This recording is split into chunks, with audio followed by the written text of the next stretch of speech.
안녕하세요. 이주영 변호사입니다. 오늘은 유언 공증을 받게 되면 그 공증사무실에서 유언 집행자를 정하라고 하거든요. 이때 유언 집행자가 도대체 뭔지, 어떤 역할을 하는 건지, 그리고 누구를 유언 집행자로 선임하면 좋은지에 대해서 말씀을 드리도록 하겠습니다. 유언 집행자라는 것은 그 돌아가신 망인을 대신해서 망인의 유언을 대신 집행해주는 사람이거든요. 보통 이제 공증 유언을 받기 위해서 공증 사무실에 가면 그 유언 집행자라는 것을 정하라고 하고요. 그 경우에 이제 뭐 망인을 아시는 분이라든가 아니면 수증자, 뭐 친한 사람 이런 사람들을 이제 유언 집행자로 정하는 경우가 많은데요. 이제 망인이 돌아가시고 나면 예컨대 뭐 망인이 내가 가지고 있는 부동산을 큰아들에게 증여한다라는 내용의 공증유언을 남겼다고 하면 망인이 돌아가신 후에 등기를 할 때는 그 유언 집행자와 그 유언을 통해서 재산을 받는 큰아들, 그 사람이 이제 등기 관리자가 되는 거거든요. 그 두 사람이 함께 등기를 신청해야 돼요. 그래서 유언 집행자의 도움이 꼭 필요한데요.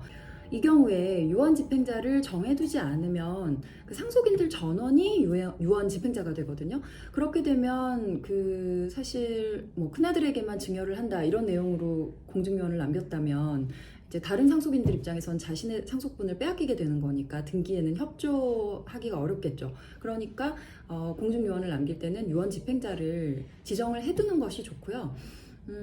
그리고 나중에 이제 돌아가시고 나서 이 유언 집행에 대해서 협조적일 수 있는 분으로 유언 집행자를 정해두는 게 좋겠죠. 유언 집행자를 그러면 누구로 정해야 되느냐라고 했을 때 어떤 공증사무실에서는 수증자, 즉 유언에 의해서 이익을 받는 사람 있잖아요. 아까 말씀드린 사례에 있어서 큰아들을 유언 집행자로는 할 수 없다라고 알고 계시는 분들도 계신데 아니에요. 그 유언 집행자는 수증인도 유언 집행자가 될 수 있습니다. 예컨대 아까 말씀드린 것처럼 큰아들에게 부동산을 준다라는 유언 공증을 남길 때 큰아들을 그냥 유언 집행자로 지정을 하는 거예요. 그러면은 망인께서 돌아가시고 난 뒤에 큰아들이 혼자서 등기 관리자이자 등기 의무자로서 등기 신청을 할 수가 있게 되는 거거든요. 그래서 유언 집행자는 사실은 수증인으로 해두면 수증인 입장에서는 나중에 유언 공증을 집행하기가 가장 수월해요.